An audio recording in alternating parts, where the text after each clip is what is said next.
This is Gemma. Gemma is an ESL teacher. How are your ESL classes going, Gemma? Having some trouble managing the class, hey? Have you ever thought that maybe you might be the problem? Well, let's take a look at some top classroom management tips and see if we can help you improve your classroom management skills.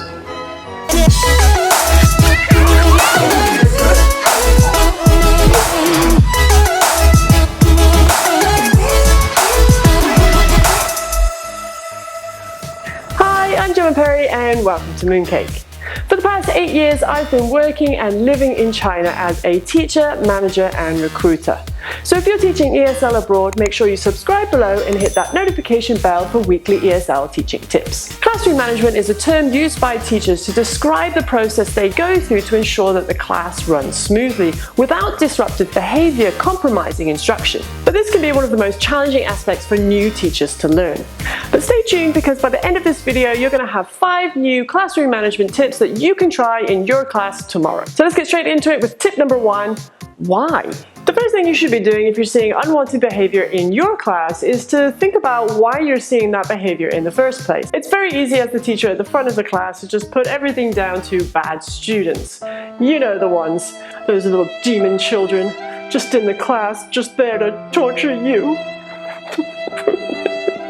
But in reality, there is a reason behind every kind of behavior, and students are very young, so they're still learning to control themselves. It's not their fault. In fact, in most cases, you'll find that the reason behind misbehavior is you. So before we start looking at any other kind of classroom management tips, let's take a quick look at your class. Is your class boring?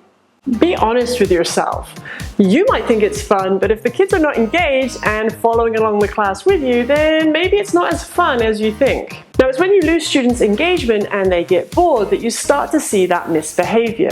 Now, maybe you're only seeing that in 1 or 2 students, in which case it's probably not your class. However, if you're seeing that in the majority of your students, making some changes to the structure of your class can make all the difference. Are you teaching the right English level? If you're teaching way above your class's English level, or if you're making things too easy for them, then they get bored because it's either too difficult or they're not being challenged. Make sure you're adjusting your teaching to suit the level of the class that you're teaching. Tip number 2, preparation. It sounds so simple, but this is one factor of classroom management that is often overlooked. It's much easier to try and prevent misbehavior than it is to try and correct it, and preparation is key. Now, you might think that you're prepared, you've got your lesson plan written down, and you have a rough idea in your head about what you want to do. But unless you've thought every factor through, it's very easy to lose students' attention, or even worse, not be able to get students' attention at all. Are we all ready? Miss Sarah, have you seen my car flashcard? Jackie, sit down, please. No, it was here, but it's not here now. Stephen, don't hit Jason. So when planning your lessons, make sure you consider the following. Have you prepared all the materials? Are your flashcards in the right order? Have you tested the music to make sure that the music's going to play? Who's going to press play when you need the music? Even stepping away just to put some music on can be a disruption. 1, 2, music, please. No, not the hello song, the afternoon, good afternoon song. No, it's number 4. Number 4. Let me show you. Transitions. How are you going to transition from one section of the class to another? Attention. How are you going to make sure that you get every single student's attention during class? Now, one mistake that new teachers do make is that they plan all these fun games and activities, but they're usually only for 1 or 2 students. So as those 2 students are playing, the rest of the class get bored, and that's when you start to see that misbehavior. Now, throughout all of my ESL game videos, I show you how to keep the whole class engaged and add in some extra language points. So if you're not sure how to keep the whole class engaged throughout your ESL class, make sure you check out some of my games linked below.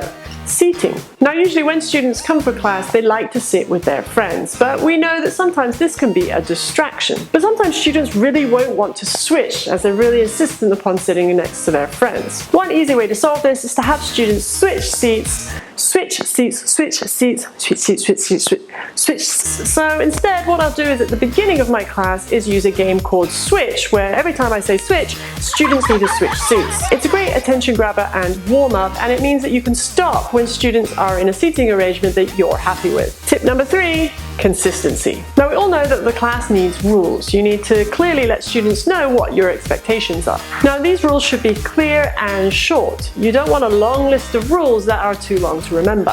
I personally like to use a generic rule that covers a wide range of behaviors. For example, be a good friend. Being a good friend covers almost everything. Talking over others, not listening to our friends, good sportsmanship, encouraging our friends. But you need to be consistent with the rules that you set.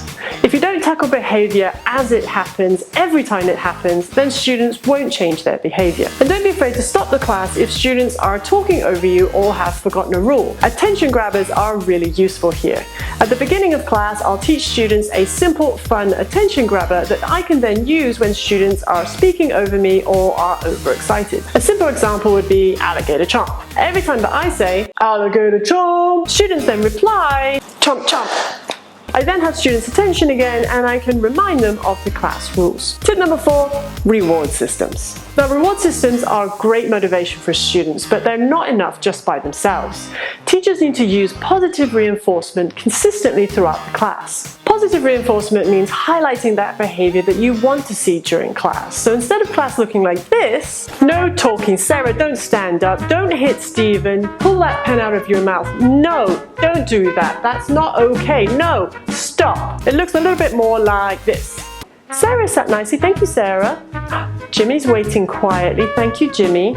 Stephen's being very patient, thank you, Stephen. In terms of reward systems, there's different ways of implementing them. You can have a system for every individual student, for 2 different teams, or for the class as a whole. I personally like to use reward systems that encourage the whole class to work together as a team. This is because it adds in peer pressure as a factor. If you have one student that's losing points for the whole class, then everyone else is going to encourage that student to behave appropriately. So how does this work? Well, let me give you an example.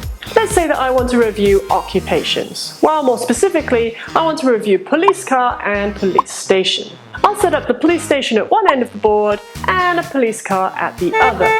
In the middle, I'll then put a road. At the beginning of class, you can then tell students that their goal is to get that police car to drive all the way to the police station. Every time you see that positive behavior from kids, you highlight it and you move the car along just a little bit.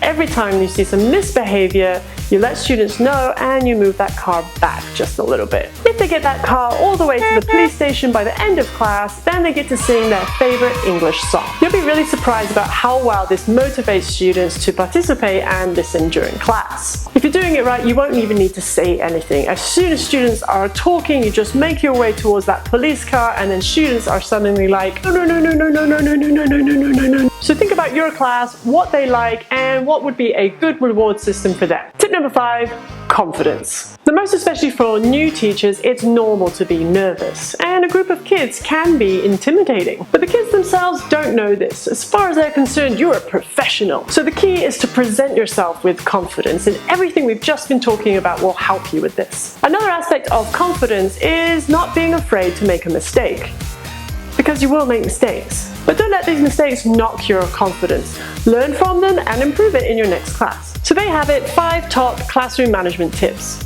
As I said, this is a really difficult thing to master, and if you've got anything you'd like to add, let me know in the comments below. If you like this video, let me know by giving it a thumbs up and by sharing with your fellow teachers.